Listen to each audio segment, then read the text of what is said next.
بسم الله الرحمن الرحيم. نحمده ونصلي على رسوله الكريم.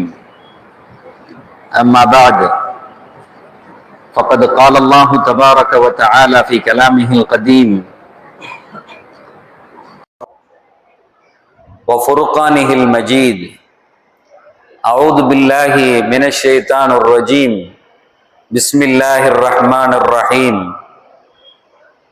يا أيها الذين آمنوا لا تحرموا الطيبات ما أحل الله لكم ولا تعتدوا إن الله لا يحب المعتدين. صدق الله العظيم.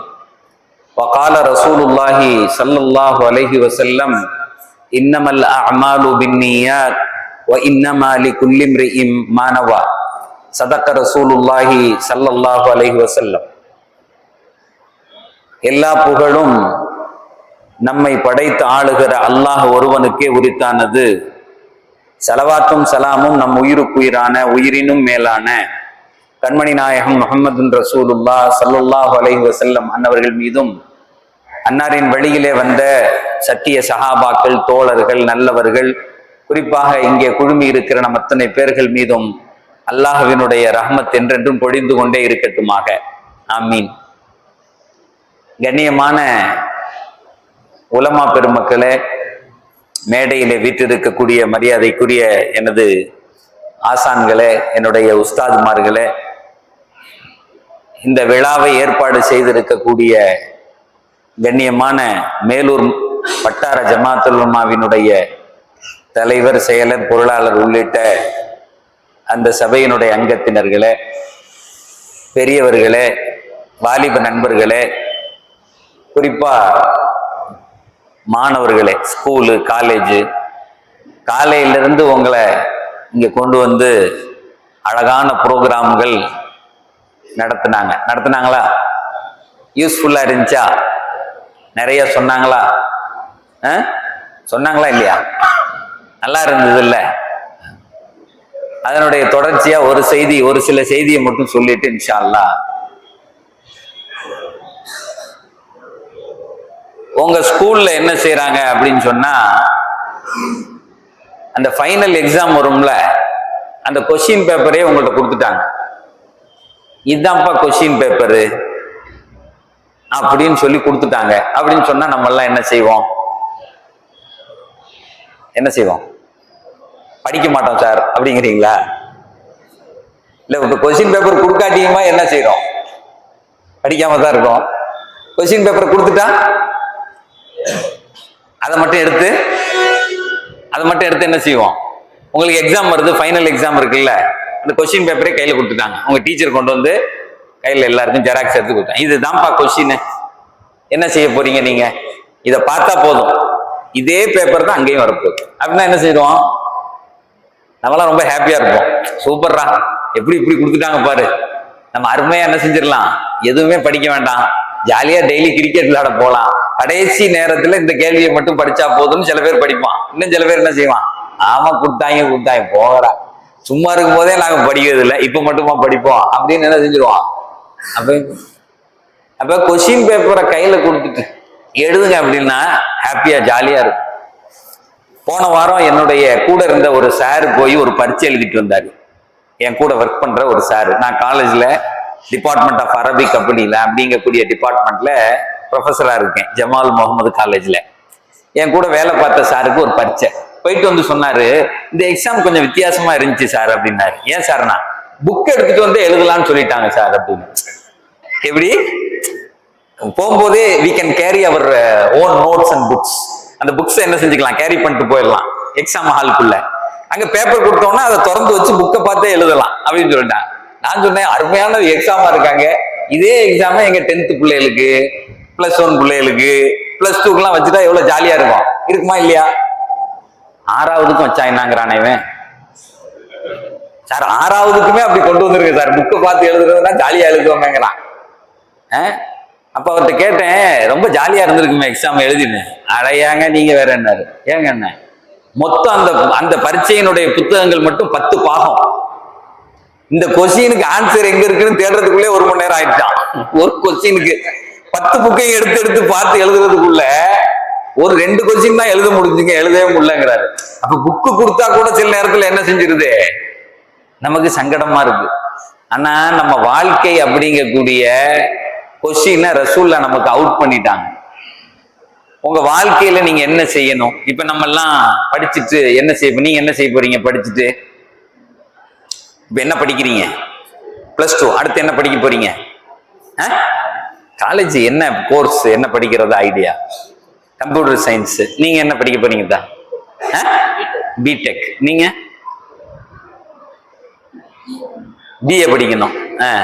அவரு நீங்க காலேஜ் ஸ்டூடெண்டா? +2 என்ன படிக்க போறீங்க அடுத்து? BSc chemistry. இப்ப ஒருத்தர் ஒண்ணு சொல்றாங்க, பிஏ படிக்க போறேன், பிடெக் படிக்க போறேன். அன்னைக்கு இது மாதிரி மேட்டுப்பாளையத்துல ஒரு கூட்டத்துக்கு கூப்பிட்டுருந்தாங்கன்னு போயிருந்தேன். அது நிறைய பசங்க, ஸ்கூல் பசங்க எல்லாம் வந்திருந்தாங்க. ரோஸ் கார்டன் அப்படின்னு ஒரு ஸ்கூல்ல வச்சு அந்த நிகழ்ச்சி நடந்துச்சு. அப்ப இப்படி கேட்டேன், என்னெல்லாம் படிக்க போறீங்கன்னு சொல்லிட்டாங்க. ஒரு 3 பேர் சொன்னான், நான் டாக்டர் படிக்கணும் சார் அப்படின்னா. இன்னொரு பையன் இன்ஜினியரிங் படிக்க போறேன், ஏரோநாட்டிக்கல் படிக்க போறேன், இந்த ஃபிளைட் போகுது இல்ல ஏரோநாட்டிக்கல் இன்ஜினியரிங் அப்படி. அடுத்து 4வது ஆளை கேட்டவன அந்த பையன் சொன்னான், தெரிலங்கன்னா. எப்படி அரே என்னடா படிக்க போறேன்னா டபக்குன்னு எந்திரிச்சு தெரிலங்க அப்படின்னா. சரி பேசாம சரிப்பா. அடுத்த அவன் அந்த பையனும் ஏதோ சொன்னான். அடுத்து நான் 5வது ஆளும் 6வது ஆளும் தெரியலங்க. நான் சொன்னேன், இந்த பையன் தான் பிராங்கா ஒத்துக்கிறான், நம்ம என்ன படிக்க போறோம்னு தெரியல, எனக்கு என்ன செய்யறதுன்னு தெரியல சார், என் லைஃப் எப்படி இருக்கு அப்படின்னு சொன்னா அப்படியே பிளாங்கா இருக்கு. அடுத்து என்ன பண்றது, என்ன படிச்சுட்டு எப்படி வேலைக்கு போறது அப்படிங்கிறது ஒண்ணும் புரிய மாட்டேங்குது. என்ன நான் படிக்கலாம். அப்ப கோல் செட்டிங் அப்படின்னு சொல்றான், இதை இலக்கு வச்சுக்கோங்க, இப்படி போங்க, நீங்க எல்லாம் அப்படி படிச்சா அப்படி ஆயிரலாம் அப்படிலாம் சொல்றாங்கல்ல. அந்த பையன் சொல்றான், அதெல்லாம் வைக்க முடியாது சார். தேவர் சொல்றாரு, அதெல்லாம் என்னத்தை இப்ப யோசிக்கிறவே முடியல. அதுக்குள்ளாட்டியும் கோல் செட்டிங் அங்க படிச்சு இங்க இப்ப எல்லாம் டாக்டர் படிக்கவும் விட மாட்டேங்கிறான், நீட் எழுதுங்கிறான், அதுக்கு சட்டையெல்லாம் கிழிக்கிறான், பாக்கெட் எல்லாம் கிழிச்சு விட்டுறாங்க, முடியெல்லாம் வெட்டி விட்டுறான். எங்க வீட்டுக்கு பக்கத்துலதான் இந்த சென்டரு. நல்ல முடியோட வரவெல்லாம் முடிய வெட்டி விட்டுறாங்க, அதுக்குள்ள பிட்டு வச்சிருக்கே அப்படின்னு முடிய தூக்கி இப்படி பாக்குறான். அப்படி வெட்டா முடிய அப்படி நல்ல வேலை கழுத்தை வெட்டாம விட்டானேன்னு நான். பொம்பளை பிள்ளைகளுக்கு ஜட முடிய வெட்டி விட்டுறான், பசங்க வேற ஏதாவது போட்டிருந்தா அதெல்லாம் கலட்டுங்கிறான், ஷூவை கலட்டுங்கிறான், அதை இப்படி அவன் சொல்றான். இதெல்லாம் படிச்சுட்டு போய் நான் எதுக்கு சார் டாக்டர் படிக்கணும், நான் பேசாம எல்லான்னு சும்மா இருந்துடுறேன். இப்ப இந்த பையன்கிட்ட கேட்டேன், அப்ப என்ன படிக்கிறதுன்னு முடிவு தெரியலையா? இந்த பையன் சொன்னா, எங்களுக்கு தெரியல. ஆனா உண்மை அதுதான், நிறைய பேருக்கு நம்ம படிச்சுட்டு என்ன பண்ண போறோம் தெரியாது. நம்ம வாழ்க்கையில நம்ம என்ன செய்ய. என்னோட ஆபீஸ்ல ஒருத்தர் ஒர்க் பண்ணிட்டு இருந்தார். நான் கொஞ்ச நாளா ஒரு 10 இயர்ஸா துபாயில ஒரு கம்பெனில HR மேனேஜரா இருந்தேன். HR அப்படிங்கிறது ஆள்களை வேலைக்கு எடுக்கிறது, ஒரு பெரிய கம்பெனி அது. அதுல வேலைக்கு இருந்தேன். அப்ப துபாயில இருக்கும்போது நிறைய பேர் சந்திப்பாங்க. இதே மாதிரி அங்க வகுப்பு நடக்கும். இப்ப உங்களுக்கு நடக்குது இல்லை, இதே மாதிரி குரான் கிளாஸ் நடக்கும் துபாயில. அப்ப நிறைய ஒரு 400-500 பேர் வருவாங்க, நல்ல ஜெய்ஜேன்னு கூட்டமா இருக்கும். அப்ப ஒருத்தர் என்கிட்ட வந்தாரு, அந்த கிளாஸ் முடிஞ்ச பின்னாடி கை கொடுத்தாரு. சார் ஒரு ஹெல்ப் அப்படின்னா. சொல்லுங்க. நான் ஊர்ல இருந்து இந்த பிளைட் தொழில்நுட்பம் படிச்சுட்டு வந்திருக்கேன், ஏரோநாட்டிக்கல் இன்ஜினியரிங் படிச்சுட்டு வந்திருக்கேன் அப்படின்னு சொன்னார். ரொம்ப சந்தோஷம். நம்ம ஊர்ல படிக்கிறதே கம்மி, ஏன்னா காசு கூட, டாக்டருக்கு ஈக்குவலா செலவு பண்ண வேண்டி இருக்கும். நீங்க எப்படி, ஏன்னா பறக்கணும். யாரெல்லாம் ஏரோநாட்டிக்கல் இன்ஜினியரிங் படிக்கிறானோ அவன் கிட்டத்தட்ட 20 மணி நேரம் ஃபிளை பண்ணணும், ஃபிளைட்ல அப்படி சுத்தணும். சுத்தினாமதான் அந்த சர்டிபிகேட் தருவான். அவ்வளவு படிச்சுட்டு வந்திருக்கீங்க மாஷா அல்லாஹ். அப்ப அவர் சொன்னாரு, யாராவது வேலை இருந்தா சொல்லுங்க அப்படின்னு சொன்னாரு. நான் துபாயில HR-ல இருக்கிறதுனால ஏதாவது யாராவது வேலைக்கு இருந்தா சொல்லுங்க. நான் சொன்னேன், சரி சொல்றேங்க அப்படின்னு. 2-3 பேர்த்த CV கொடுங்கன்னு சொன்னா வேலையே கிடைக்கல. அந்த பையன் வந்துட்டு போயிட்டே இருந்தாரு. 2 வாரம் வந்தாரு வெள்ளிக்கிழமை, அப்புறம் காணல. நான் வேலை கிடைச்சிட்டு போது நம்ம மறந்துட்டான் அப்படின்னு நினைச்சுக்கிட்டேன். ரொம்ப நாள் ஆச்சு. ஒரு 2 வருஷம் கழிச்சு திரும்ப அந்த பையன் கை கொடுக்குறாரு. நான் பாடம் கிளாஸ் முடிச்சுட்டு இதே மாதிரி கிளாஸ்ல கை கொடுத்தாரு. கை கொடுத்தோன்னா அவர் பார்த்த உடனே இவர் எங்கேயோ பார்த்த மாதிரி இருக்கு. அப்புறம் ஏரோநாட்டிக்கல் இன்ஜினியரிங்லங்க நீங்க எங்க வேலை கிடைச்சோன்னு சொல்லாம கொள்ளாம போயிட்டீங்க அப்படின்னு. ஒரு வேலை கிடைச்சதுன்னு சொல்லணும்ல, நீ பாட்டுக்கு போயிட்டியா? அவர் சொன்னாரு, இல்ல இது நான் இந்த துபாயில இல்ல அப்படின்னாரு. சரி எங்க இருக்கீங்க அப்படின்னு கேட்டா, அவர் எங்க ஆப்பிரிக்கன் கண்ட்ரில ஒரு ஊரை சொல்றாரு, உகாண்டா மாதிரி ஏதோ ஒரு ஊர் சொல்றாரு, அங்க வேலை பார்த்துட்டு இருக்கேன் அப்படின்னு. ஓ அதான் உங்களை பார்க்க முடியலையா? சரி சரி, வேலையெல்லாம் ஜாப்லாம் எப்படி போகுது, நல்லா இருக்கானே? நல்லா போயிட்டு. என்ன வேலை உங்களுக்கு அப்படின்னு கேட்டேன். அதுக்கு அந்த பையன் சொன்னா, கோச்சிக்க மாட்டீங்கல்லன்னா. சொல்லு தம்பி அப்படின்னு. புரோட்டா மாஸ்டரா இருக்கேன்னா. என்ன வேலை? புரோட்டா போடுறான்ல சார், புரோட்டா மாஸ்டர் வேலை செய்யறேன்னா. நான் கேட்டேன், நீ படிச்சது வந்து ஏரோநாட்டிக்கல் இன்ஜினியரிங்ல 20 மணி நேரம் பறக்கணும், உங்க அப்பா இவ்வளவு செலவு பண்ணி உன்னை படிக்க வச்சாரு. எல்லாம் சரிதான் சார், வேலை கிடைக்கலையே. நானும் அங்க அலைஞ்சு பார்த்தேன். புரோட்டா மாஸ்டர் வேலை எனக்கு ரொம்ப பிடிச்சிருக்கு. தம்பி இங்க வா, எல்லாம் உட்காரு, யாரும் இப்ப போக கூடாது, இங்க வா, இங்க உட்காந்துங்க, முடிஞ்சிடும் கொஞ்ச நேரத்துல. உங்களெல்லாம் பார்த்துக்கிட்டே இருப்பேன், உங்களுக்கு எல்லாம் பசிச்சுன்னா நான் முடிச்சிடுவேன், சரியா? யாருக்காவது பசிக்கிற மாதிரி தெரிஞ்சுனாலே முடிச்சிருவோம். அப்போ புரோட்டா மாஸ்டர் வேலைக்கு போயிட்டேங்கிறான். நான் கேட்டேன், ஏன்பா இந்த வேலைக்கு போனா இவ்வளவு படிச்சுட்டு இருந்தா? சார் பிடிக்கிறது தான் சார் செய்ய முடியும்.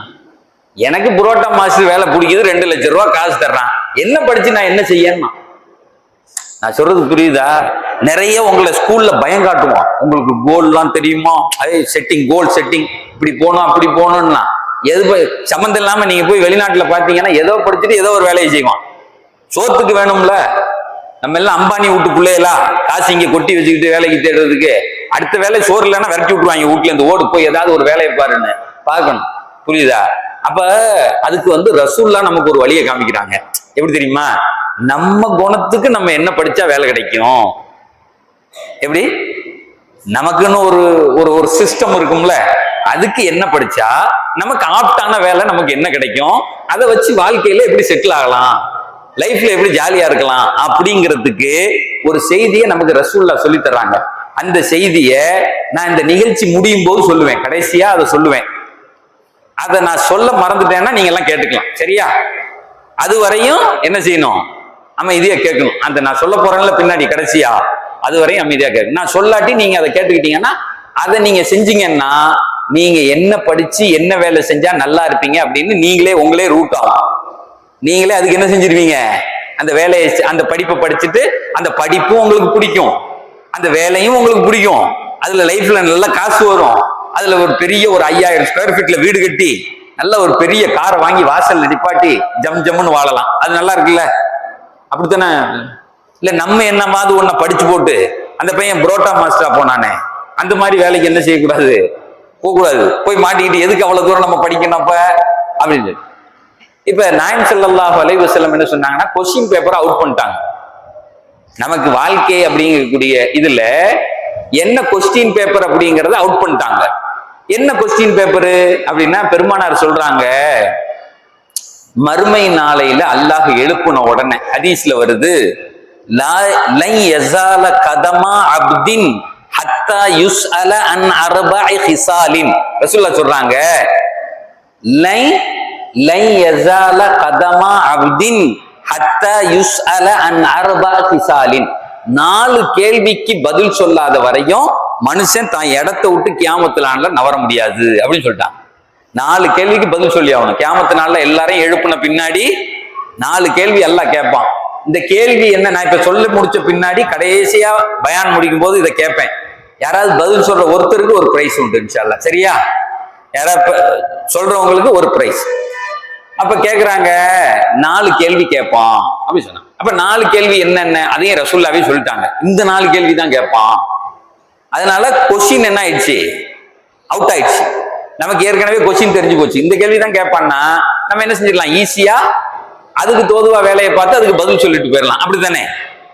இப்ப முதல் கேள்வி பெருமானார் சொல்றாங்க, அந்த 4ல முதல் கேள்வி என்ன தெரியுமா? அன் உமரிஹி ஃபீமா அஃப்னா. அழகான செய்தி. அன் உமரிஹி ஃபீமா அஃப்னா. உங்க லைஃப்ல நீங்க என்னெல்லாம் செஞ்சீங்கன்னு கேட்பான். தொழுவ நோம்பெல்லாம் இல்ல, உங்க லைஃப். இப்ப இதுல வந்து இந்த இவரெல்லாம் +2 படிக்கிறாரு. இப்ப இவரை எழுப்பி விட்டு கேட்கிறோம், நீங்க என்னத்தான் செஞ்சீங்க? +2 வரையும் வந்தா எப்படி ஒரு 18 வயசு வந்துருமா? Age your near around 18 age, 17 or 18 இருப்பீங்க. 18 இயர்ஸ் ஆயிடுச்சு உங்களுக்கு, நீங்க என்ன செஞ்சீங்க அப்படின்னு இவரை எழுப்பி விட்டு கேட்கிறோம். அவர் பேர் என்ன? அப்சர். சொல்லுங்க தா, என்ன செஞ்சீங்க? வாத்தியார கூப்பிட்டு வந்துட்டாங்க, உங்களுக்கு பாடம் நடத்துறது மாதிரியே கேள்வி கேட்கிறாருங்கிறான். இவர் காலேஜ் வாத்தியார கூப்பிட்டு வந்ததுனால பாடம் நடத்தின மாதிரியே. ஏன் கேக்குறேன்னா, நான் ஆபீஸ்ல வேலை செஞ்சேன்ல, எங்க ஆபீஸ்ல அடிக்கடி இந்த மாதிரி வேலைக்கு ஆள் எடுத்துக்கிட்டே இருப்போம். அடிக்கடி ஒரு தடவை வேலைக்கு ஆள் எடுக்கிறதுக்காக வேண்டி கால் ஃபார் பண்ணா, MBA படிச்ச கிராஜுவேட்ஸை வேலைக்கு எடுக்கிறோம். எங்க கம்பெனியை பத்தி வெளியே இன்னொரு யூனிட் போட போறோம் வெளியே, அதை பத்தி அவர் போய் சொல்லி அந்த கம்பெனிக்கு ஆள் சேர்த்து அந்த கம்பெனியை வளர்க்கணும். அதான் அவர் வேலை. ஆள் எடுத்தாச்சு. வரிசையா வந்துகிட்டே இருக்காங்க. இன்டர்வியூ நடக்குது. நான் நடுவில் உட்காந்துருக்கேன். என் பக்கத்துல ஒரு ஈஜிப்சியன், அதாவது எகிப்துக்காரர் ஒருத்தர் உட்காந்துருக்காரு. இங்க இன்னொரு மேனேஜர் உட்காந்து நாங்க 3 பேர் உட்காந்துருக்கோம். பேனல் நாங்க 3 பேர் தான் டிசிஷன் மேக்கர். 3 பேர் வரிசையா ஆள் வர்றான். அதுல ஒரு பையன் வந்தான். வந்த உடனே என் பக்கத்துல உட்கார்ந்து இருக்கக்கூடிய அந்த ஈஜிப்துக்காரன் இப்படி சிவி எடுத்துக்கிட்டான். எல்லாரும் சிவியும் அடிக்கிறதுக்கு முன்னாடி அவங்களுடைய சிவினா தெரியுதுல என்னன்னு? சிவினா என்ன? அவங்கள பத்தி எழுதி இருக்கக்கூடிய பயோடேட்டா முன்னாடி இருக்கு. அந்த பயோடேட்டா எடுத்து கேள்வி கேட்கிறாரு. அவன் வந்து உட்கார்ந்துருக்கான். இப்ப அந்த பையன்கிட்ட கேட்கிறாரு, டெல் அபவுட் யுவர்ஸ் அப்படின்னு கேட்கிறான். இன்னைக்கு நீங்க 6வது படிக்கலாம், 7வது படிக்கலாம், 8வது படிக்கலாம். உங்க எல்லாருக்கும் நீ என்னதான் படிச்சாலும் ஒரு வேலைக்குன்னு போகும்போது இந்த ஒரு கேள்வியை தான் கேட்பான். டெல் அபவுட் யுவர்ஸ் அப்படின்னா அர்த்தம் என்ன? உங்களை பத்தி சொல்லுங்க அப்படின்னு சொல்லுவான். சிம்பிளான கேள்வி, உங்களை பத்தி சொல்லுங்க. இது எல்லாருக்கும் இப்ப நம்மளை பத்தி சொல்லலாம்ல. அந்த பையன் அதுக்கு பதில் சொல்றான். எப்படி தெரியுமா சொல்றான்? ஐ ஆம் so and so, I am from so and so, I studied in the so and so institute அப்படின்னு சொல்றான். ஐ ஆம் சோ அண்ட் சோன்னா என்ன அர்த்தம்? சோ அண்ட் சொன்னா அவன் பேரை சொல்றான். ஐ ஆம் அப்துல் பாசித். ஐ ஆம் ஃப்ரம், நான் வந்து எங்கேருந்து வர்றேன்? இந்த ஊர்ல இருந்து வர்றேன். I have studied I have completed my with degree அப்படின்னு சொல்றேன். இந்த இவரு வந்து கையில வச்சிருக்காரு. நான் இப்படி உட்கார்ந்துருக்கேன். அவனை பார்த்த உடனே தமிழ்நாடுன்னு தெரியுது. அவன் யாரு? நம்ம ஊருக்காரன் அப்படின்னு தெரியுது. இந்த மேனேஜர் வேற ஏதோ வேலையை பார்த்துருக்காரு. இவர் தான் கேட்கறது. யாரு? அந்த ஈஜிப்துக்காரர் தான் கேட்கிறாரு. இப்படி பேப்பர் எடுத்து வச்சுக்கிட்டாரு. டெல் அபவுட் யுவர்ஸ் அப்படின்னு ஃபர்ஸ்ட் கேள்வி. எஸ். அவன் 3 பேர் சொல்லிட்டான். நான் இங்க படிச்சேன், என் பேருக்கு, என் ஊருக்கு, அவ்வளவுதான். நின்னுக்குச்சு வண்டி. MBA படிச்சிருக்கான். இப்ப இவர் தம்பியை +2 கேட்டேன்ல, சிரிக்கிறாரு. அதே மாதிரி இப்போ ஒவ்வொருத்தரையுமே கேட்பேன் நான். அவன் அப்படி நிப்பாட்டி உடனே அந்த இவர் இப்படி பார்த்துக்கிட்டே இருந்தவரை இப்படி தலையை தூக்கி பார்த்தான். Yes proceed what you want. அவன் கேட்கறான். Yes proceed what you want. அடுத்து போடா மேல சொல்லு. எஸ் அப்படின்னா உடனே அந்த பையன் திரும்ப முதல்ல இருந்து ஆரம்பிச்சான். ஐ ஆம் so and so, I am from so and so, I study. முடிச்சு. வண்டி என்ன செஞ்சு? ஒரு 5 வார்த்தையை சொன்ன உடனே வண்டி நின்றுச்சு. இப்ப இன்டர்வியூல என்ன நடந்திருக்கும் அப்படின்னா, இப்ப இன்டர்வியூல ஒழுங்கா சொல்லல அந்த பையன், போடா அப்படி சொல்லிடணும். அப்படித்தானே சொல்லியிருப்பாங்க. வெளியே போயா அப்படின்னு சொல்லி, இல்லைன்னா உனக்கு வேலை இல்லை அப்படித்தானே சொல்லிடணும். இந்த அரபி என்ன செஞ்சான்னா, பொதுவாவே அரபுகளுக்கு கோபம் ஜாஸ்தி, மூக்கு மேலம்பாங்க கோபம். இந்த அரபி என்ன செஞ்சான்னா, அந்த சிவி அப்படி எடுத்துக்கிட்டான். அவன் சிவி அப்படி கிழிச்சான். சரு சரு சரு சருன்னு கிழிச்சு அப்படி மூஞ்சில அப்படி வீசினான். சார் எப்படி இருக்குன்னு பாருங்க. உங்களுக்கும் அதே நிலைதான். நீ என்ன படிச்சாலும் இன்டர்வியூவுக்கு போகும்போது உங்க அத்தா கூட வர மாட்டாரு, அம்மா கூட வர மாட்டாங்க, வாத்தியார் கூட வர, கபருக்கு போறது மாதிரிதான். கபூர்ல கேள்வி கேட்பார்ல மலக்கு வந்து, அதே கதை தான் இங்கேயும். யாரும் கூட வர மாட்டாங்க. உன்னிடத்தில் என்ன இருக்கிறதோ அதுக்குதான் நீ பதில் சொல்லணும். புரியுதா? சீவி எப்படி கிழிச்சான். கிழிச்சு மூஞ்சில எப்படி வீசினான். வீசிட்டு சொன்னான், get out, get out, go to hell, don't sit here, get out fast. லே வெளியே போ. நம்ம தமிழ்ல சொல்லுவோம்ல, லே போடா. Why you are wasting our time? எங்க நேரத்தை ஏன் வீணடிக்கிற? கெட் அவுட், போடா. நான் சூழல் பார்த்தேன். விட்டா அடிச்சிருவான் அடுத்து. ஏன்னா ஈஜிப்து அரபு நாட்டுக்காரெல்லாம் சத்துன்னு அரைஞ்சிருவாங்க. ஒரு நல்ல வேலை இடையில ஒரு டேபிள் கிடைச்சி இவன் எங்கிட்டு உட்காந்துருக்கான். நான் அந்த பையன் சார், நான் என்ன பார்த்து எந்திரிச்சு வெளியே போயிடும் அப்படின்ட்டேன். இல்ல 2 வேலை பண்ணுவாங்க. பக்கத்துல ஆள் கிடைச்சதுன்னா அடிச்சிருவாங்க, இல்லைன்னா துப்புவாங்க. அரபுகள் இடத்துல ஒரு பெரிய பழக்கம் என்ன அப்படின்னு கேட்டா துப்புறது. பூ அப்படின்னு துப்புவாங்க. உங்களுக்கு எல்லாம் தெரிஞ்சிருக்குமா என்னமோ தெரியல. ஒரு காலத்துல அஜர்த்துக்கெல்லாம் தெரியும், ஈரானுக்கும் குவைத்துக்கும் ஒரு சண்டை வந்துச்சு முன்னாடி. அதெல்லாம் நிறைய பேர் சதாம் ஹுசேன் பேர் வச்சுக்கிட்டு தெரிவாங்க நம்ம ஊர்ல.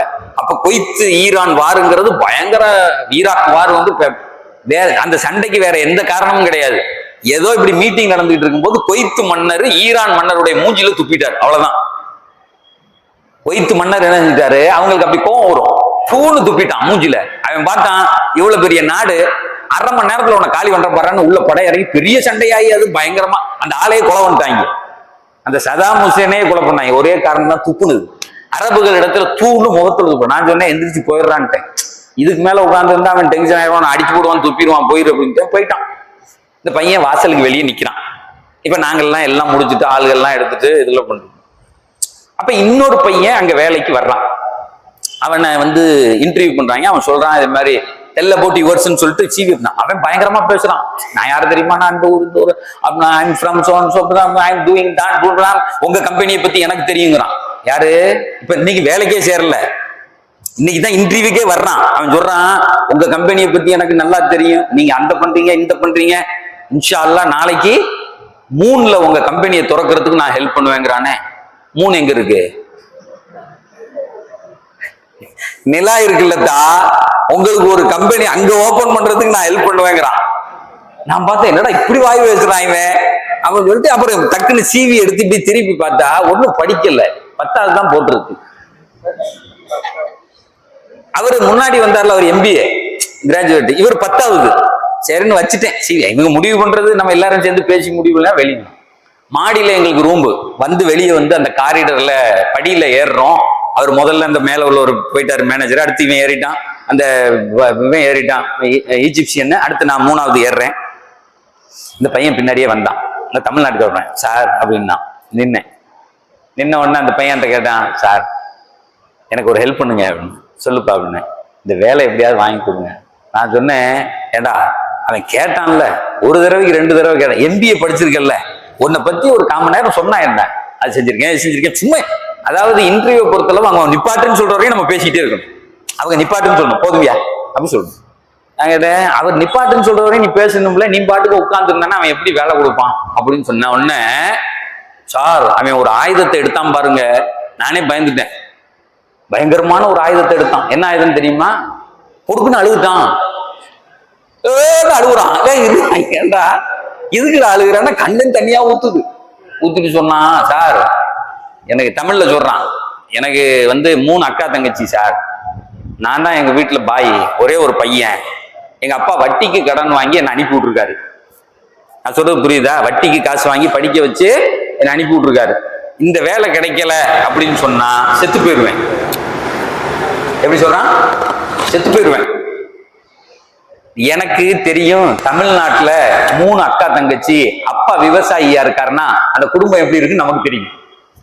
உங்களுக்கு எல்லாம் விளக்கம் சொல்ல வேண்டியது இல்லை. 3 அக்கா தங்கச்சி இருக்குன்னா அவன் தான் கட்டி கொடுக்கணும் அந்த ஒரு பையன்.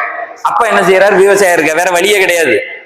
இவனை வட்டிக்கு வாங்கி அனுப்பி விட்டுருக்காங்க. அந்த காசையும் அடைக்கணும், இந்த பிள்ளைகளையும் கட்டி கொடுக்கணும், எல்லா வேலையும் தான் பார்க்கணும். அப்படியே கண்ணுக்கு முன்னாடி ஓடுது. நான் அவன்கிட்ட கேட்டேன், ஏண்டா இவ்வளவு கஷ்டம் இருக்குன்னு தெரியுது இல்ல, உன்னை பத்தி கேட்டவொன்னே ஒரு 10 வார்த்தையை சொன்னா என்னடா அப்படின்னு கேட்டவொன்னே அவன் ஒரு வார்த்தை சொன்னான் சார். நான் நொறுங்கி போனது, என் வாழ்க்கையில அப்படியே உடைஞ்சு போன ஒரு வார்த்தை. நீங்க எல்லாம் ஸ்டூடெண்டா இருக்கிறதுனால இதை சொல்றேன். உங்க எதிர்காலம் குறித்து நீ விளையாட்டுத்தனமா சிரிச்சுக்கிட்டு போறது இல்ல, இப்படி இப்படி இப்படி இந்த மாதிரி இந்த செருப்படிப்பட்ட நினைவுகளை மட்டும் ஒரு 50 செய்தி என்னால சொல்ல முடியும் உங்களுக்கு. இப்ப செருப்படிப்பட்டான்ல, இவங்க அப்பா எவ்வளவு கஷ்டப்பட்டு இருந்தா அவனை MBA படிக்க வச்சிருப்பாரு. நீ ஒழுங்கா படிச்சிருக்கியா அங்க போய்? அந்த பையன் அந்த அடுத்த வார்த்தை சொன்னான், சார் எங்க இதுல நான் தான் சார் கோல்டு மெடலிஸ்ட். என்ன மெடலிஸ்ட்? யூனிவர்சிட்டியில நான் தான் சார் கோல்டு மெடல். நான் சொன்னேன், முட்டா பயல, அந்த புக்கை படிச்சதுக்கு உன்னை பத்தி ஒரு பக்கம் எழுதி படிச்சிருந்தேன்னா, வேற எதையுமே படிக்க வேண்டாம். உன்னை பத்தி நான் யார், I am Ismail, I am working so and so company, I am doing this and I am doing that, I have experience. இப்படி உன்னை பத்தி ஒரு 10 பக்கத்துல எழுதி நல்ல மனப்பாடம் பண்ணிடணும். தூங்கிட்டே இருக்கும்போது இப்படி தட்டி விட்டுட்டு அப்படி சொன்னா I am so and so அப்படி சொல்லணும். ஏன்னா அங்க போய் உட்கார்ந்த உடனே இங்கிலீஷ் எல்லாம் வராது. முன்னாடியே கடம் மண்டையில ஏத்திடணும். ஒரு 1/4 மணி நேரம் நம்மளை பத்தி பேசிக்கிட்டே இருக்கணும். அப்ப அப்படி செஞ்சிருக்கலாமே தா அப்படின்னு உடனே அவன் சொன்னா, இல்ல சார் எனக்கு ஹெல்ப் பண்ணுங்க அப்படின்னா, சரி நான் மேல போய் அந்த ஈஜிப்ட் இவரை கரெக்ட் பண்ணிடலாம். யாரு இந்த சைட்ல உட்கார்ந்தார்ல சாரு, அவரை கரெக்ட் பண்ணிடலாம் நமக்கு. ஆனா இவனை கரெக்ட் பண்ண முடியாது, இவன் மூக்கு மேல கோவம் வரும். சரி நம்ம பேசி பார்ப்போம்னு போய் நேரம் இவர்கிட்ட பேசினேன். சார் 3 அக்கா தங்கச்சியா, வட்டிக்கு வாங்கி பாவமா இருக்கு, சரி பண்ணிடலாம் சார், அவனை நான் உருவாக்கிறேன், ஒன்றும் கவலைப்பட, அவனை நான் கரெக்ட் பண்ணி சரி செஞ்சுறேன். இவர் சொல்லிட்டாரு, சரிங்க சார் பார்த்து செய்யுங்க, நாளைக்கு யாரையும் எதுவும் கேட்கக்கூடாது பார்த்துக்குங்க, அவனால எதுவும் பிரச்சனை வந்துட போகுது. உடனே இவரை விட்டுட்டு இவன் ரூமுக்கு போனேன். போன உடனே போய் உட்கார்ந்த உடனே என்னன்னு கேட்டான். சூத்தபி இன்ட்டு what do you want? அவன்கிட்ட கேட்டேன், சூத்தபி இன்ட்டு what do you want? உடனே நான் சொன்னேன், என்ன உரீது ஷைஅன் மின்க், I want something from you. Yes, tell me. இவரை எடுக்கணும், இவரை ரெக்கார்ட் பண்ணணும். ஏற்கனவே பேப்பரை கிழிச்சு வீசிட்டான்ல, கோவத்துல இருக்கான்.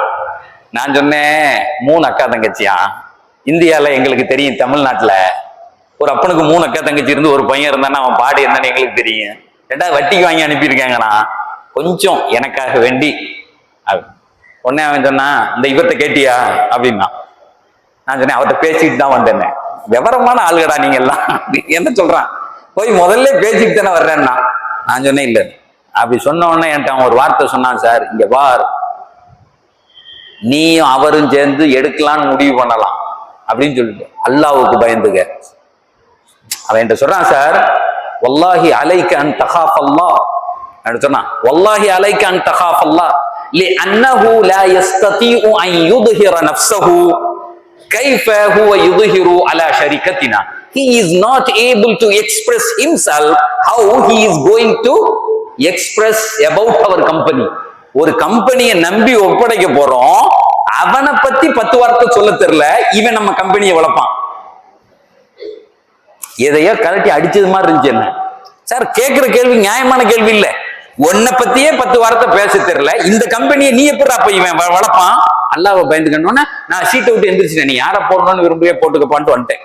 வந்து கீழே என் கார்டு எடுத்து கொடுத்து சொன்னேன், யார எனக்கு நண்பர்கள் இருக்காங்கப்பா, எனக்கு போன் அடி, நான் எங்கேயாவது கம்பெனில வேண்டாம் உனக்கு வேலை வாங்கி தர்றேன், இந்த கம்பெனில என்னால பேச முடியாது.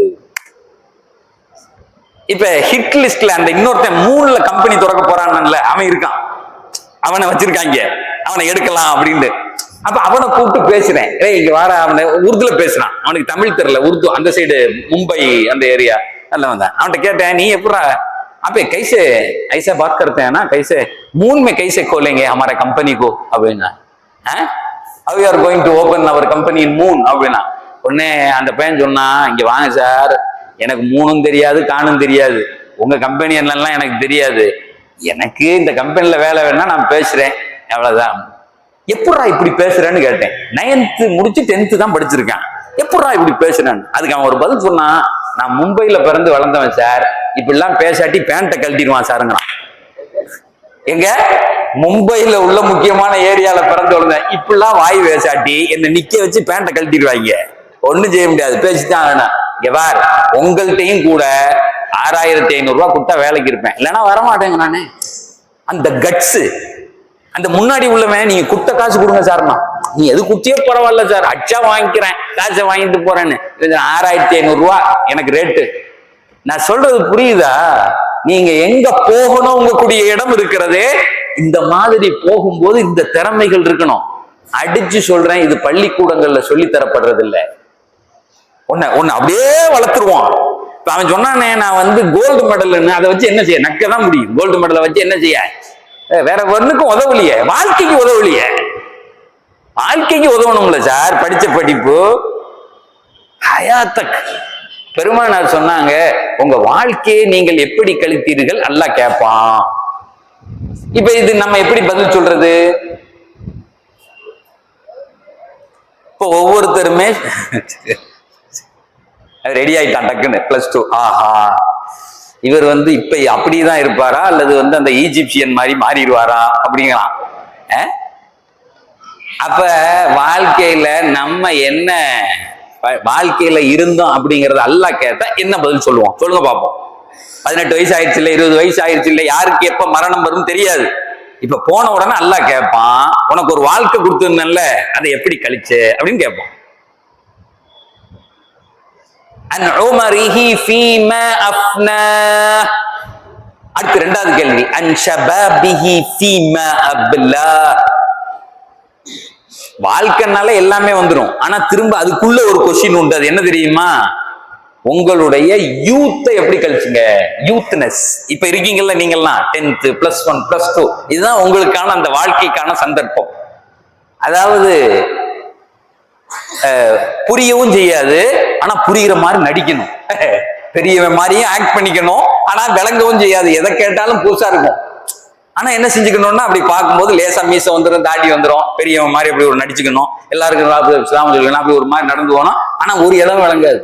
சில இவன் கூட்டாளி இவன்கிட்ட கேட்பான், மாப்பிள்ள இப்படி ஆயிடுச்சுடா, அது நான் சொல்றேன்டா அப்படின்னு இவன் விளக்கம் சொல்லுவான். பலா இவனுக்கும் ஒண்ணும் தெரியாது, அவனுக்கும் ஒண்ணும் தெரியாது.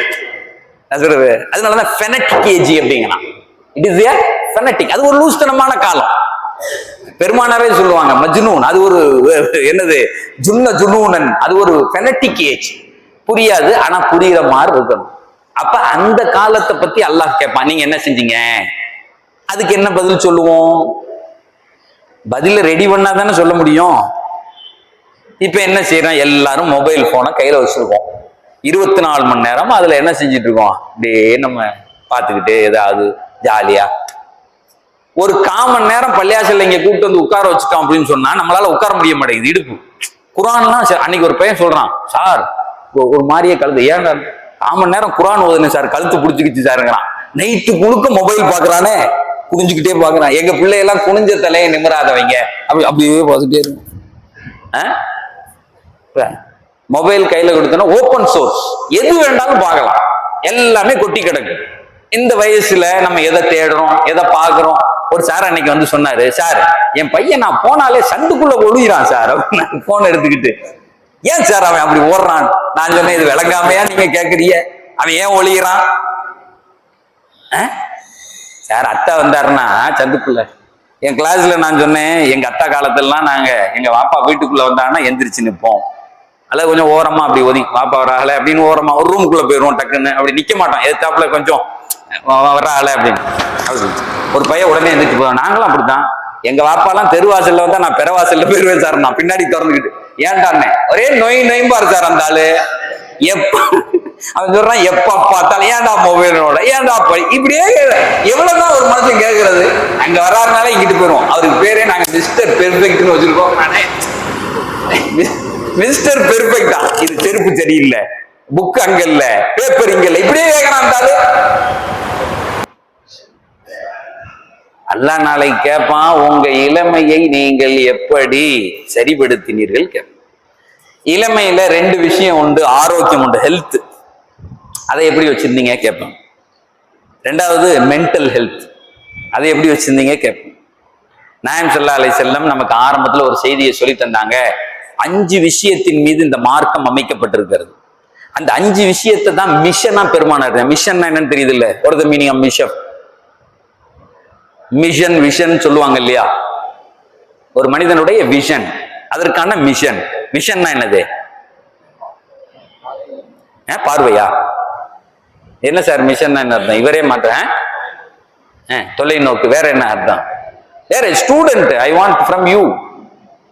எஸ், நீங்க சொல்லுங்க. யாரு கவர்மெண்ட் ஸ்கூல்ல படிக்கிறவன் வேண்டாம், இல்லைன்னா கூட நீங்க கான்வென்ட் அப்படி படிக்கிற ஆளு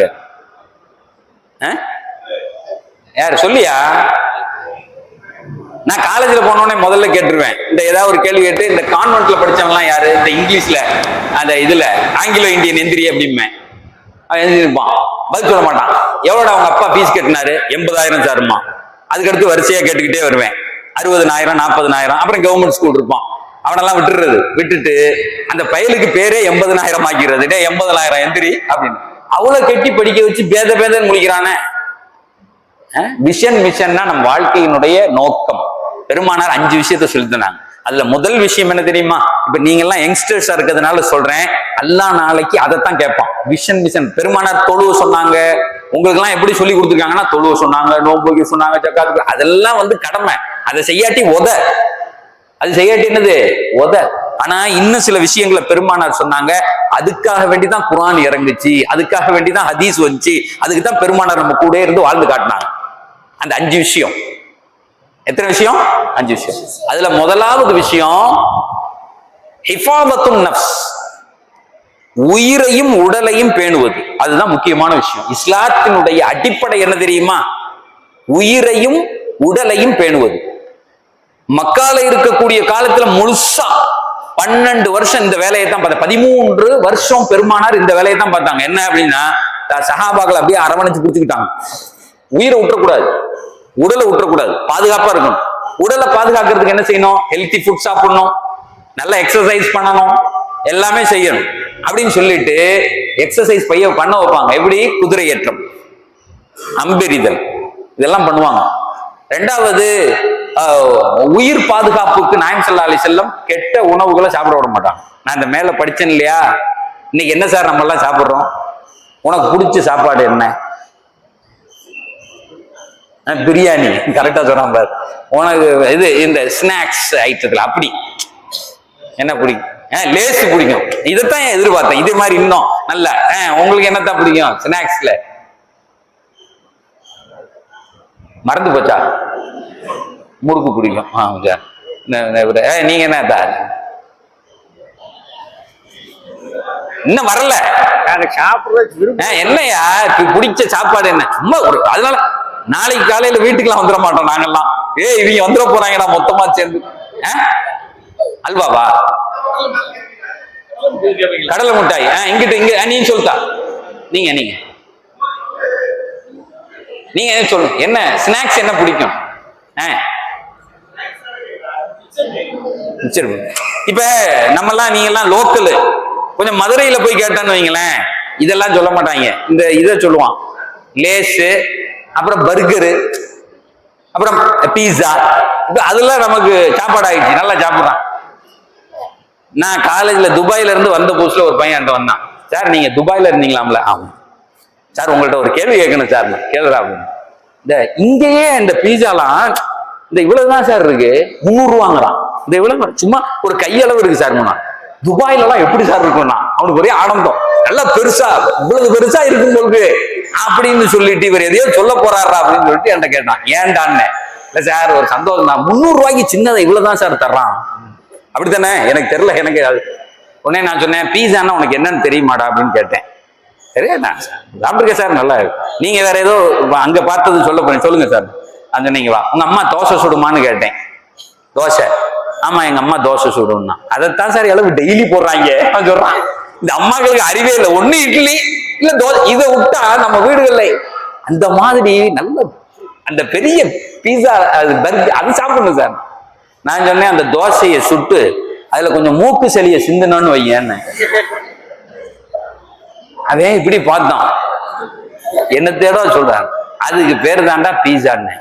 சார் இல்லடா இது இழுத்தா வரும் பத்தியா அப்படின்னு. இப்படி இழுத்த ஊத்தும்ல இப்படியாது அதான்டா அப்படின்னு அவன் சொன்னான். போய் போய் அவன் சொல்றான், என்ன உங்கள்கிட்ட வந்து கேட்டேன் பாரு, இனி வாழ்க்கையிலே பீஸா சாப்பிட விடாம ஆக்கிட்டியா நீன்னா. இனி என்னைக்கெல்லாம் அதை எடுக்கிறனோ சாப்பாடு ஞாபகம் வராது, இதுதான் ஞாபகம். அப்புறம் என்ன செய்யறான், இன்னைக்கு ஒரே மந்தி கடை. எங்க போனாலும் மந்தி சாப்பிடறோமா இல்லையா? இங்கெல்லாம் வந்துருச்சா மந்தி?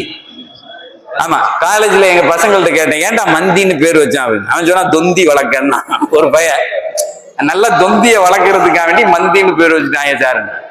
அப்ப விதவிதமான உணவுகளை நம்ம சாப்பிடுறோம். உடலுக்கு சரி சரி செட்டில் ஆயிடுவோம்.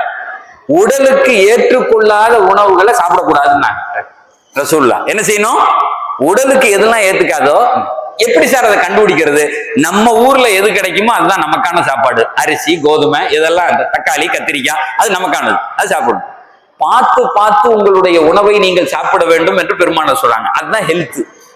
ஒரு முஸ்லிம், நான் சொன்னேன்ல 6000 வசனங்கள் குர்ஆன்லயும் ஹதீஸ்லயும் இந்த 5 மட்டும்தான் சொல்லுது. ஒன்னாவது உடலை பாதுகாக்கு, அதுக்கு உணவு. எந்த உணவெல்லாம் உங்களுக்கு நல்லதோ அது பூரா இஸ்லாத்துல ஹலால். எந்த உணவெல்லாம் உங்க உடலுக்கு ஊறு விளைவிக்குமோ அதெல்லாம் ஹராம், சாப்பிடக்கூடாதுன்னு சொல்லிட்டாங்க ரசூலுல்லாஹ். சொன்னாங்களா? அப்ப இது நமக்கு வந்து என்ன தெரிஞ்சுக்கணும் அப்படின்னா, தொழுகையோட சேர்த்து நம்ம என்ன சாப்பிடணும் தெரிஞ்சுக்கணும், என்ன சாப்பிடக்கூடாது தெரியணும். ரெண்டாவது நல்ல ஆரோக்கியமாக இருக்கிறதுக்கு நல்லா நடக்கணும். பெருமானார் சொன்னாங்க, வீட்டுல இருந்து தொழுகைக்கு நடந்து வந்து அவ்வளவுக்கு நன்மைன்னாங்க. இன்னைக்கு இங்க எதிர்த்தாப்புல வீடு இருந்தா கூட பைக்ல வர்றானே நம்ம பசங்க, அதுவும் சும்மையா வர்றான், 100ல வர்றான். அன்னைக்கு ஒரு பையன் சொல்றான், எங்க அத்தா 1 லட்சம் ரூபாய் கொடுத்து எஃபிசெட் 3 லட்சம் ரூபாய் கொடுத்து வாங்கி கொடுத்தாரு சார். எஃபிசெட் வண்டி இருக்குல்ல, தெரியுங்களா எஃபிசெட்? அதுல வந்து சார் 210 போட்டிருக்கு சார் ஸ்பீடு. அந்த கம்பெனிக்காரன் ஏமாத்திடுவானோ என்னமோன்னு ஓட்டி பார்த்தேன் சாருங்கிறான். எது 210 முள்ளு போகுதா அப்படின்னு ஓட்டி பார்த்தானா ரோட்ல போய். நான் சொன்னேன், ஓ முள்ளு போயிருங்கடா, ஓ முள்ளு போயிரும், அங்க வரும் ஆம்புலன்ஸ் வரும் அப்படின்னு. போன ஒரு 10 நாளைக்கு முன்னாடி ஒருத்தர் வந்திருந்தார் சார். அவர் சொன்னாரு, ஆஸ்பத்திரிக்கு போனேன், என் நெஞ்சே வலிச்சிச்சு சார், அங்க ஒரு அத்தா நின்று அழுதது அப்படின்னு. ஏங்க என்னங்க அப்படி சொல்லி அழுதாரு? அவர் சொல்றாரு, டேய் பைக் வாங்கி கொடுப்பாட்டி செத்து போயிருவேன்னு சொன்னேன், வாங்கி கொடுத்தேன் செத்து போயிட்டியடான்னு கேட்கிறாராம். அதை நான் சொல்றது விளங்குதா? பைக் வாங்கி கொடுக்கலன்னா செத்து போயிருவேன்னு இறக்கப்பட்டு கடனை வாங்கி 3 லட்சம் ரூபாய்க்கு பைக்கை வாங்கி கொடுத்துட்டேன், இப்ப செத்து போயிட்டியடா, அந்த இது என்னடா செய்யறது நான் கேட்டிருக்கேன். அந்த ஆளு எவ்வளவு உங்க அத்தாக்கள்ல தெரியும், பெத்தவர்கள்ல தெரியும், பிள்ளைகளுக்கு உடம்ப பாதுகாக்கணும். நான் நீங்க எல்லாம் ஸ்கூல் பிள்ளைய காலேஜ் பிள்ளைய இருக்கிய, உங்களுக்கு சொல்றேன், ஒரு தடவை இந்த கை உடைஞ்சிருச்சு அப்படின்னு சொன்னா பழைய மாதிரி இதை ஆக்கவே முடியாது. நீ வாழ்நாள் முழுக்க அது கஷ்டப்படணும். ஒரு தடவை கால் உடைஞ்சிருச்சு அப்படின்னா பழைய மாதிரி நடக்க முடியாது, ஓட முடியாது, எதுவும் செய்ய முடியாது. அல்லாஹ் தந்த அனைத்து பொருளும் நமக்கு நேமத்து. நான் சொல்றது புரியுதா? இந்த நேமத்தை அப்படியே கொண்டு போய் திரும்ப அல்லாட்ட ஒப்படைக்கணும். எல்லாம் நீ தந்த உனக்கே அத்தனை நன்றியும் நான் அதே மாதிரி வச்சுக்கிட்டேன், நல்லா நடந்து போனேன், உன்கிட்ட கொண்டு வந்து கொடுத்துட்டேன்னு சொல்லணும். நான் சொல்றது புரியுதா? இல்ல யாராவது சிரமப்படுறவங்கள்ட்ட கேட்டு பாருங்க, ஒரு தடவை கை உடைஞ்சிருச்சுன்னா திரும்ப நம்ம இஷ்டத்துக்கு அப்படி பொருளை கேரி பண்ண முடியாது, நடக்க முடியாது, ஓட முடியாது. ஒரு தடவை ஆயிடுச்சுன்னா அதனால வாகனங்கள்ல போகும்போது மெதுவா போகும். அது 220 இருக்குன்னு ஓட்டி பார்க்க கூடாது, மெதுவா போகணும். அல்லாஹ் நம்மளை பாதுகாக்கணும், துவாக்களை ஓதிக்கணும். வெளியே போகும்போது பெருமானார் சொன்னாங்க, இன்னைக்கு ஒரு செய்தி உங்களுக்கு சொல்லித்தரேன், நீங்க போய் உங்க அம்மாட்ட சொல்லணும், நீங்க போய் உங்க அத்தாட்ட சொல்லணும். இன்னைக்கு ரோட்ல நாங்க வரும்போது நானும் இவர் தம்பியும் தான் கார்ல வந்தோம். காலையில ஒரு 11:30 மணிக்கு இதுல இருந்து கிளம்பி 9:30 ஒரு 10 மணிக்கு கிளம்பி திருச்சியில இருந்து இன்னைக்கு காலையில இங்க வந்தோம். அவர் தான் கார் ஓட்டிட்டு வந்தாரு. என் கூட ஸ்டூடெண்ட், எங்க காலேஜோட ஸ்டூடெண்ட், என் கூட படிக்கிறாரு எங்க ஸ்டூடெண்ட். வர்ற வழியில ஒரு பஸ் முழுசா எரிஞ்சு கிடந்துச்சு. இந்த மேலூர் தோரங்குறிச்சியில ஒரு பஸ் முழுசா நேத்து பூரா என்னது, அதுதான் ஹாட் நியூஸ். அதுக்கு முதல் நாள் முந்தா நாள் நைட்டு என்னுடைய பிரதரை கொண்டு போய் சிங்கப்பூருக்கு ஏர்போர்ட்ல ஏற்றி விடுறதுக்கு வேண்டி திருச்சி இன்டர்நேஷனல் ஏர்போர்ட்டுக்கு போறேன். போயிட்டு வெளியே வரும்போது ஒரு ஆக்டிவா பைக் அது மேல கார் ஏறி நிக்குது. ஆக்டிவா பைக்கு கீழே கிடக்கு, அது மேல கார் ஏறி நிக்குது. அது ஃபுல்லா ரஷ்ஷான ஏரியா, ஏர்போர்ட்டினுடைய வெளிப்பகுதி. நான் நின்று பார்க்கலான்னு திரும்பி பார்க்கிறேன், யார அடிபட்டிருக்கா எதுவுமே தெரியல. ஆனா ஒரு முஸ்லிம் லேடி கையில ஹெல்மெட்டோட அந்த சைட்ல நடந்து, வருத்தமா இருந்துச்சு. ஒரு முஸ்லிம் லேடி கையில ஹெல்மெட்டோட அந்த சைடு நடந்து போகுது. உண்மையில அடிச்சிருந்ததை பார்த்தா அந்த ஆளுக்கு பெரிய வண்டி ஏறி மேல நிக்குது சார், ஒரு கார் ஏறி மேல நிக்குது. நான் சொல்றது புரியுதா? நாயம் ஸல்லல்லாஹு அலைஹி வஸல்லம் சொன்னாங்க, நீங்க வீட்டை விட்டு வெளியே போகும்போது உங்களுக்கு தெரிஞ்ச செலவாத்தை ஏதாவது ஓதிக்கணும். ஒரு 10 ஸல்லல்லாஹு அலைஹி முஹம்மது ஸல்லல்லாஹு அலைஹி, அது தெரியும்ல, செலவாத்து நமக்கு தெரியுமா? ஸல்லல்லாஹு அலைஹி ஒரு 10 தடவை நீங்க ஓதிக்கிட்டீங்கன்னா உங்களுக்கு ஆக்சிடென்டே நடக்காதுன்னாங்க. நான் சொல்றது புரியுதா? அல்லாஹ் எல்லா விதமான சங்கடங்களையும் விட்டு நம்மளை பார்த்தோம், போன மாதிரி திரும்பி வந்துருவோம். ஒரு 10 தடவை பெருமானாரின் மீது செலவாத்து ஓதிட்டோம் அப்படின்னு சொன்னா பேர் ஆபத்துகள் நடக்காது. ஆபத்து நடக்கணும்னு ஒரு பஸ்ல இருந்தாலும் கூட அந்த பஸ்ல நம்ம உட்கார்ந்து இருந்தா அல்லாஹ் நம்ம பேரை வச்சு எல்லாரையும் காப்பாத்திடுவான். நாளையில இருந்து ஓதிடலாமா? பயங்கரமான இன்ஷா அல்லாஹ். அப்படி சொல்லக்கூடாது, நாளையில இருந்து ஓதிடலாமான்னா இன்னையில இருந்தே ஓதிடுவோம் சார்னு சொல்லணும். எப்படி சொல்லணும்? இன்னும் இப்ப வெளியே போனோம்னு ஓதிடுறோம் சார். நாங்க பைக் எடுத்தாலும் ஓதணும், கார் எடுத்தாலும் ஓதணும், பஸ்ல போனாலும் எதை போனாலும் ஓதிட்டா எல்லாம் என்ன செஞ்சிருவான், எந்த ஆபத்தும் நடக்காது, போன மாதிரி திரும்பி வரும். முதல் விஷயம் உடல் பாதுகாப்பு. தவறான உணவுகளை சாப்பிடக்கூடாது, எக்ஸசைஸ் பண்ணணும், நடக்கணும், எங்க போனாலும் நடக்கணும், வண்டியெல்லாம் தேடக்கூடாது. வாழ்க்கையில நீங்க ஹஜ்ஜிக்கு போனா அங்க நடந்துதான் ஆகணும், எவ்வளவு பெரிய ஆளா இருந்தாலும். அன்னைக்கு ஒரு ஆஜியார் சொன்னாராம், என்னங்க இவ்வளவு காசு வாங்கிட்டு கூப்பிட்டு வந்தீங்க, நடக்க விடுறீங்க அப்படின்னாராம். அந்த ஓனர் சொல்லியிருக்காரு, இங்க வந்தா எல்லா பேரும் நடக்கணும்டா, ஹஜ்ஜில போனா நடந்தாகணும்.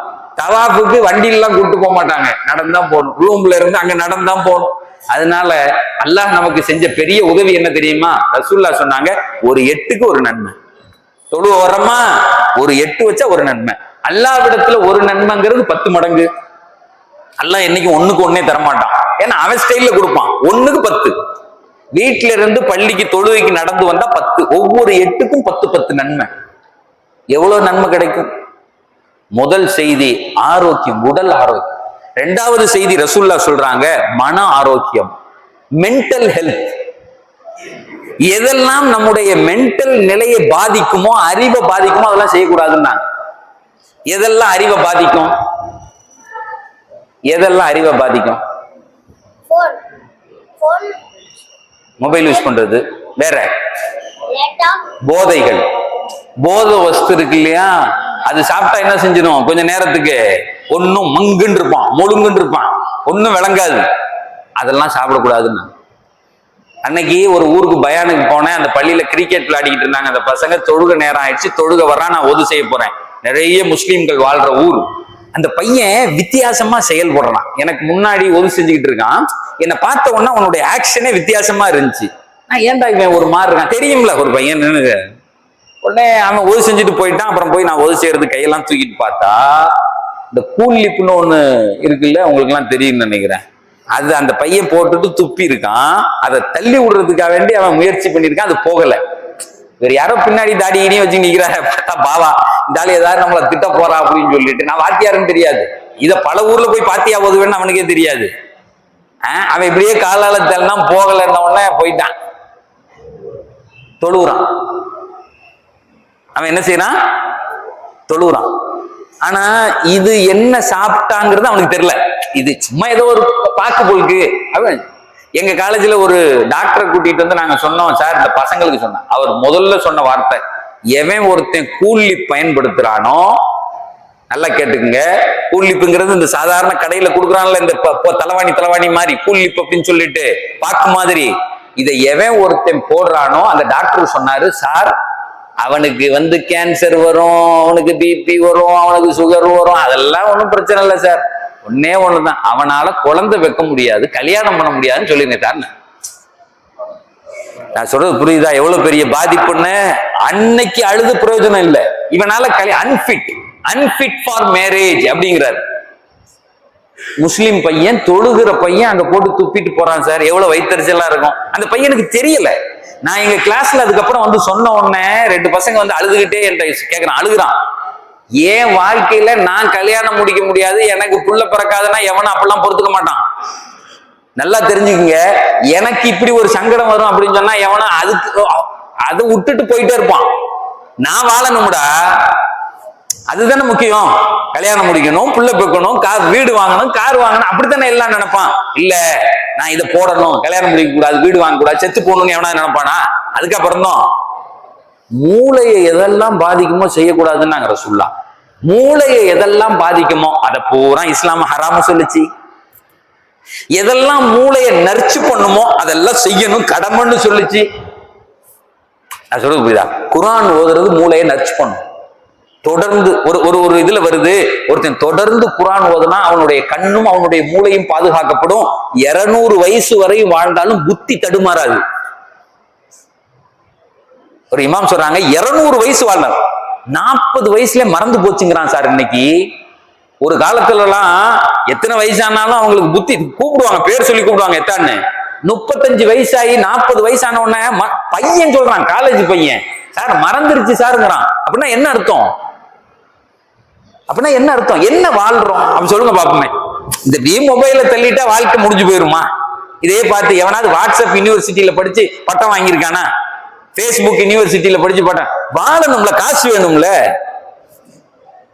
நான் சொல்றது புரியுதா? கார்ல போகணும்ல, எல்லாரும் மாதிரியும் பந்தாவா கார்ல போகணும் வரணும். அதுக்கெல்லாம் வேணும்னா கொஞ்சம் மண்டை என்ன செய்யணும். 2வது 3வது பெருமானார் சொல்றாங்க, ஹிஃபாதத்துன் நஃப்ஸ் ஹிஃபாதத்துல் அக்ல். 3வது சொல்றாங்க ஹிஃபாதத்துன் நஃப்லி. ஒரு மனுஷன் உலகத்துல பிறந்திருக்கிறதின் நோக்கமே என்ன அப்படின்னு கேட்டா அடுத்த ஜெனரேஷனை உருவாக்குறது. இப்ப நம்முடைய பேரண்ட் ஜெனரேஷன் அவங்க எல்லாம் முடிஞ்சுச்சு, இப்ப நம்ம வந்திருக்கோம், நமக்கு அடுத்து ஒரு ஜெனரேஷனை உருவாக்குறது. அதை எதெல்லாம் தடை பண்ணுமோ அதெல்லாம் இஸ்லாத்துல ஹராமு. அதை எதெல்லாம் நல்லாக்குமோ அது பூரா செய்யணும் அப்படின்னு சொன்னாங்க. இப்ப ஒரு ஜெனரேஷனை உருவாக்குறது எது தடை செய்யும்? நான் ஒண்ணு சொல்றேன், நீங்க எல்லாம் வருத்தப்பட்டுக்க கூடாது. தொடர்ந்து எவன் பான் வீடியோஸ் பாக்குறானோ, பான் வீடியோஸ்னா தெரியுது இல்ல, இந்த நியூடிட்டியான வீடியோக்களை பாக்குறது, பெண்களை அறகுறையாகவோ அல்லது ஆடை இல்லாமலோ, என்ன இன்னைக்கு ஓபன் சோர்ஸ் போன்ல ஓபன் சோர்ஸ். யாராவது ஒரு பையன் 8 வயசுல 8வது படிக்கிறவன் 10வது படிக்கிறவன் காலேஜ் படிக்கிறவன் தொடர்ந்து பான் வீடியோஸ பார்த்துக்கிட்டே இருக்கான். அவன் மனசு அதை கேட்டுக்கிட்டே இருக்கு. ஆடை இல்லாத பெண்களை பாக்குறான், அந்த போனோகிராஃபி பாக்குறான் அப்படின்னு சொன்னா அதுக்கும் அதே ரிசல்ட் எழுதுனா அவன் திருமணம் முடித்தால் அவனால் குழந்தை பெற்க முடியாது. உங்களுக்கு எல்லாம் இதுல சந்தேகமா இருந்தா திருச்சிக்கு ஒரு தடவை வாங்க, நான் கூட்டு போறேன். உங்க ஊர்ல டீ கடை எப்படி இருக்கோ அதே மாதிரி குழந்தை பிறக்கும் மையங்கள் அங்க வச்சிருக்கான் திருச்சியில. நான் சொல்றது, இங்க டீ கடை இருக்குல்ல சார், வெளியே போனா 5-6 டீ கடை பக்கத்துல டீ கடை இருக்கும். அதே மாதிரி குழந்தை பெற்றெடுக்கும் மையங்கள். ஏன் அப்படின்னா கல்யாணம் முடிச்சு புள்ள பெக்க முடியல, திருச்சிக்கு வந்துடுறான். நான் சொல்றது விளங்கும்னு நினைக்கிறேன் உங்களுக்கு எல்லாம். தயவு செய்து பான் அடிக்டாக இருக்கக்கூடாது. அது வாழ்க்கையே இல்லாமல் ஆக்கிரும், அல்லாவை விட்டு ரொம்ப தூரமாக்கிரும், நமக்கு வாழ்க்கை கிடைக்காது. இதை இன் டீடைல்டா பேசினேன் ஒரு கிளாஸ்ல போய், எங்க காலேஜ்ல எங்க டிபார்ட்மெண்ட்ல இதை இன் டீடைல்டா, தம்பி இது செய்யக்கூடாதுப்பா, இது தப்பு, உன் வாழ்க்கையை பாதிச்சிரும் அப்படின்னு சொல்லிட்டு பேசினேன். அப்போ கிளாஸ் முடிஞ்ச உடனே 2 பேரும் என்கிட்ட வந்தான், சார் இதுல இருந்து பாதுகாக்கிறதுக்கு ஏதாவது வழி இருக்கா அப்படின்னு அழுதான். கண்ணுல இருந்து தனியா ஊத்துது, சார் அடிக்ட் ஆயிட்டேன். இதை யார்ட்டையும் போய் சொல்ல முடியாது. பெற்றவங்கள்ட்ட சொல்ல முடியுமா? சொல்ல முடியாது. அல்லது வேற யார்ட்டையாவது ஃப்ரெண்ட்ட கூட சொல்ல முடியுமா? நான் பான் அடிக்ஷனா இருக்கேன்னா அவனே சிரிப்பான் அப்படிமா. இது எவன்கிட்ட போய் சொல்றது உலகத்துல? நான் சொல்றது புரியுதா? வாழ்க்கையே பாதிச்சிருப்பா. நீங்க நினைக்கிறீங்க எந்த நேரத்தில் நமக்கு இப்ப மதியானம் நல்ல பசியா இருக்கணும், சாப்பிட போறோம். இப்ப வீட்டுக்கு போன உடனே அல்லது இங்க சாப்பாடுல நல்ல பிரியாணி சாப்பாடு வைக்கிறாங்கன்னா சாப்பிடு, நல்ல மனம் சாப்பிடலாம்ல. ஒருத்தர் பசியோட இருக்கா, சாப்பிட போனா எடுத்து வைக்க மாத்திருக்கு, அடுத்து வாங்கிட்டு சாப்பிடவே முடியல. பிரியாணி இருக்கு அழகா, சாப்பிடணும்னு மனசு தோணுது, எடுத்துக்க மாட்டேங்குது, வாய்ப்பு போயிட்டே இருக்கு வெளியே. அவனுக்கு எப்படி இருப்பாம? அவன் எவ்வளவு வருத்தப்படுவான்? வாழ முடியுமாம? அதே மாதிரிதான் இந்த பான் அடிக்ட். இவன் என்ன செய்ய முடியாது, இவன் தான் வாழணும்னு நினைக்கும் போது அது அவனை விடாது. இவன் வாழ்க்கை தொக்கத்துல போய் முடிஞ்சிருங்கிறான். சரி, அந்த பையன் என்கிட்ட வந்து கேட்டான், சார் இதெல்லாம் சரிதான் சார், பாதுகாக்கிறது வழி இருக்கான். அது சொல்லட்டுமா இல்ல வேண்டாம்? எல்லாம் கேட்டா சொல்றேன், வேண்டாம். அடுத்ததுக்கு போயிடுவோம். 4வது ரசூலுல்லாஹ் என்ன சொன்னாங்கன்னா, நீ ஒருத்தர் சொல்ல மாட்டேங்கிறீங்க, இல்ல வேண்டாங்கிறாங்க, நாங்க அதெல்லாம் பாக்குறது இல்லை சார், சத்தியமாங்கலாம். இந்த சாராயம் குடிச்ச சொல்லுவான், நான் ஒழுங்கா நடக்கிறேன் பாருங்க, நடப்பான். சும்மா இருக்க வேலை செய்ய மாட்டான், அப்படி நடக்க மாட்டான். தண்ணி அடிச்சவன் இங்க இப்ப நான் ஒழுங்கா நடக்க போறேன்னு சதக்கு புதக்கு அந்த மாதிரி நாங்கெல்லாம் இல்லை சார். சரி, யாராவது தேவைன்னா என்கிட்ட கேட்டுக்க. ஆனா அந்த ரெமிடி இருக்குல்ல, யாருக்கும் தெரியாம செய்யலாம். வாழ்க்கையிலே திரும்ப அதன் பக்கம் உங்களுக்கு என்னமே போவாது. அல்லாஹ் உங்களை பாதுகாப்பான். ஒரு சூப்பரான லைஃப் உங்களுக்கு கிடைக்கும். அதுக்கப்புறம் அதை மட்டும் செஞ்சீங்க அப்படின்னு சொன்னா ஒரு என்னது ஒரு ஃபிளரிஷ் அப்படின்னு சொன்னால, அதாவது ஒரு பூ மலர்வதை போல உங்க வாழ்க்கை மாறிடும். கடைசி வரையில் சுகமா வாழலாம். இந்த உலகத்துல இருக்க வரையும் எதுக்கு இது பண்ணி என்னால உள்ள போக்குல என்னால அது நான் இப்படி ஆயிட்டேன் சண்டையெல்லாம் இருக்காது. ஜப்பன் வாழலாம். தேவைப்பட்டவங்க அவங்க அஜர்ந்து அம்மா கேட்டுக்கேன். இப்ப வேணாங்கிறதுல ஒரு ஊர்ல போய் இந்த மாதிரி தான் சொன்னேன், இந்த துவாவை ஓதினால் அல்லாஹ் உங்களுக்கு இது செய்வான் அப்படின்னு சொல்லிட்டு அதை சொல்லணுமா அப்படின்னு பக்கத்துல ஒரு அஜர் இருந்தார். தயவு செஞ்சு சொல்லாது இருந்தாரு. நான் என் கையை குடிச்ச உடனே நினைச்சுக்கிட்டே ஏதோ சொல்லுங்கன்னு சொல்ல போறாரு. நான் எங்க 2 கையும் குடிச்சுக்கிட்டாரு. தயவு செஞ்சு சொல்லாது. ஏன் அது சொல்லியா? 1000 ரூபாய் எழுதிருக்கேன், ஒரு அவர் பிரச்சனை, அஜரத்து பிரச்சனை. அந்த பயந்து சொல்றாங்க, அவர் சொல்ல சொல்லுங்க, ஏதோ ஒரு நல்ல ஒரு சொல்ல வந்தாரு, அதை போய் வேண்டாங்கிறது இந்த பேர். உங்க அஜரத்தே சொல்லிட்டாருப்பா வேண்டான்னு ஊர் பண்ணிட்டேன் திருச்சிக்கு. கரெக்ட் 10 நாள் கழிச்சு போன் அடிச்சாரு. அஜரே நீங்க அந்த ஒரு துவா சொன்னேன், அது சொல்லுங்களேன். ஏன் கேட்டேன், மட்டும் இல்ல இந்த பசங்க 2 பேர் வந்து கேட்டாங்க. சரி போனா, இப்ப நான் சொல்ல மாட்டேன் அப்படின்னு. அவர் என்ன சொன்னாரு, இப்ப நான் சொல்ல மாட்டேன் அப்படின்னு வச்சுட்டாரு. போனேன். அடுத்து ஒரு 10 நாள் கழிச்சு திரும்ப அடிச்சாரு. வா மட்டும் கொஞ்சம் சொல்லிருக்கேன். நான் கேட்டேன், ஏங்க பசங்க அத்தா அம்மாவெல்லாம் கூப்பிட்டு வீட்டு போட்டாங்க. அத்தா அம்மா வேண்டாம் நீ இல்ல சொல்ல மாட்டேன் அப்படின்னு 10 நாள் கழிச்சு போன் அடிச்சாரு. சரி இந்த துவாவுக்கு எழுந்து அடிக்கிறாரு. அடிச்ச உடனே சொன்னாரு, இது வீட்டுல இருக்கீங்க திருச்சியில அப்படின்னு. ஆமா ஏங்க இல்ல நேரில் கிளம்பி வந்துடுறேன். தாங்க முடியல, கீழே 10 பேர் வந்து என்ன திட்டுறாங்க வெத்தவையோட வந்து, உனக்கு நீ சொல்லி கொடுத்த துவா ஓதுறா. நான் சொன்னேன் அஜர்கிட்ட நம்பர் வாங்கிட்டு அப்புறமா என்ன செய்யுங்க. மூணாவது விஷயம் பெருமானார் சொன்னாங்க, பிள்ளைகள் பாதுகாப்பு. சாலியான பிள்ளைகளை ஒரு காலமா இருந்துச்சு 10 பிள்ளைகள் இருப்பாங்க சார். உங்க தாத்தா காலத்துக்கு அஜர்லாம் கேட்டீங்கன்னு வைங்களேன், ஒரு குடும்பத்துல 10 இருக்கும். காலையில இருந்து கண்டுக்கவே மாட்டாங்க. அது அங்க ஓடுவான், இங்க ஓடுவான், எங்கேயாவது ஆடுவான், கிரிக்கெட் ஆடுவான், மற்ற ஆடுவான். காலையில போயிட்டு சாயங்காலம் தான் வருவாங்க. சில நேரத்துல நைட்டு தான் தேடுவாங்க. 1 கல்லுக்கல்ல 2 3 4வது காணா போயிடுவான். நாளை காணட்டா அப்படிப்பாங்க. அப்பதான் அர்த்தம் சொல்றாரு, 4வது எங்கடான்னா அது வைக்க பொருளை படுத்திருப்பான். அவனுக்கு தூக்கம் வந்து 7 மணிக்கு 6 மணிக்கு படுத்திருப்பான். இங்கிருந்து ஓடி போய் பார்த்தா வைக்கிறோட உருவிட்டு வருவாங்க. 4 போடு அப்படின்னா அப்புறம் 5. இன்னைக்கு ஊருக்குள்ளதான் வச்சிருக்கேன். அந்த அம்மா அந்த முடிச்சிருக்கு, அந்த இங்க முடிச்சிருக்கு. அந்த பையன் சொல்றான், உடுக்கடா இல்ல ஏட்டா இல்ல. அவன் இப்ப என்ன சொல்றான், நீங்க 2 பேரும் வேணாண்டாங்க. ஒத்த பிள்ளைய வச்சுக்கிட்டு நஸ்ல் பாதுகாப்பு, இந்த ஜெனரேஷன் பாதுகாக்கப்படணும். பெருமானார் சொன்னது இந்த குரான் முழுக்க அதைத்தான் சொல்லும். இந்த குரான் முழுக்க அதுதான். 3வது 4வது பெருமானார் சொன்னாங்க பொருள் பாதுகாப்பு. இப்ப நீங்க எல்லாம் படிச்சுட்டு அடுத்து என்ன செய்ய போறீங்க, சம்பாதிக்க போறீங்க. சம்பாதிக்கிற நேரத்துல வர்ற காசுகளை முதல்ல யாருக்கு பயன்படுத்தணும் அப்படின்னு சொன்னா நேச்சுரலா சொல்லுவாங்க,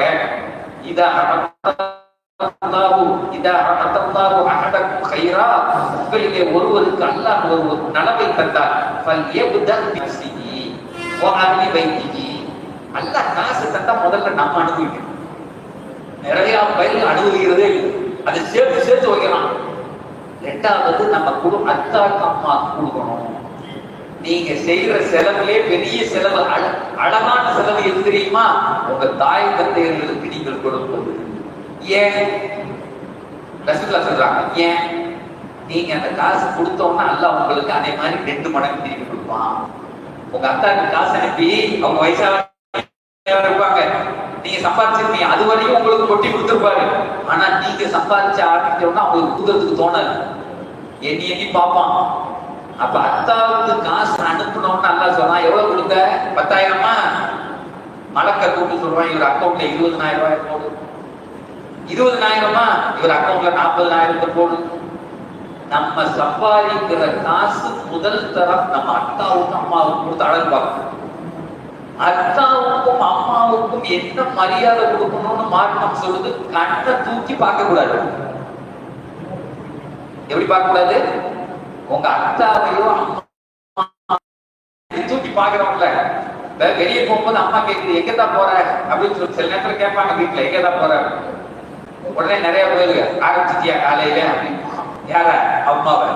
இந்த பைக்ல கொஞ்சம் பார்த்து போயாண்டா, விழுந்துட்டு தான் வருவேன் அன்னைக்கு ஒரு பையன் என்ன சொல்றான், ஒரு அம்மா சொல்லுது, பைக்ல பார்த்து போறான்னா பார்த்து போறேன்னு சொல்ல வேண்டியதுதானே, ஆரம்பிச்சுல நீங்க எங்கேயாவது போய் விட்டு மோதிட்டு தான் வருவேன் அப்படின்னா, ஏன்டா இவ்வளவு போவோம்? நான் கேட்டேன், ஏதா உனக்கு இவ்வளவு போவோம்? அந்த அம்மா பார்த்து போங்கன்னு சொல்லுது, சேர்த்துக்க வேண்டியது தானே. ரசூலுல்லாஹ் சொன்னாங்க, கண்ணை தூக்கி பார்த்தா சொல்றேன், வார்த்தைக்கு மேல பார்த்தா அல்லாஹ் நரகத்தை போட்டுருவான், சொர்க்கத்தை ஹராமாக்கிடுவான். காலடியில தான் வந்து சொர்க்கம் இருக்குன்னா, நான் இந்தியால பார்க்கல, நான் துபாயில ரொம்ப நாள் இருந்ததுனால இந்தியால நான் பார்க்கல. ஆனா அரபு நாடுகள்ல பார்த்திருக்கேன் ஒரு செய்தி. என்ன தெரியுமா, அம்மா காலையும் அத்தா காலையும் குத்த போடுவாங்க. நானே முதல்ல பார்த்தோம்னா காலை குத்த போறாங்க. இதெல்லாம் காஃபி செய்யற வேலை இல்ல. காஃபி இருந்து மத்தவங்க நம்ம சகோதரமார்க்க என்ன செய்வாங்க, காலை தொட்டு குமிச்சு குத்த போடுவாங்கல்ல. அங்க அரபுகள் என்ன செய்வாங்கன்னா, அத்தா அம்மா படுத்து இருந்தா உட்கார்ந்து இருந்தா என்ன செய்வாங்கன்னா, மேல இருந்துச்சுன்னா அந்த காலில் முத்தம் போடுவோம். அந்த காலை அது வழிபாடு கிடையாது, சஜதா செய்வது கிடையாது, கையை முத்தம் போடுவாங்க. அம்மா காலை அளவுக்கு அத்தா